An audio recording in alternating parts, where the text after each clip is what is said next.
గడపల్లకొచ్చారు గదరా government office వాళ్ళు, అడిగి ఆరోగ్యమే తెలుసుకుండ్రు ఇంటికొచ్చి డాక్టర్లు.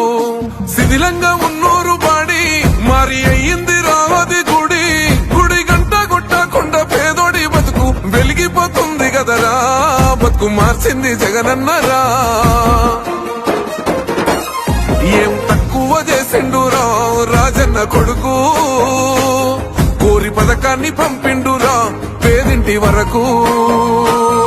ఏం తక్కువ చేసిండురా జగనన్న మనకు, వైసీపీ జెండెత్తి పోదామురా ఆ గెలుపు కొరకు.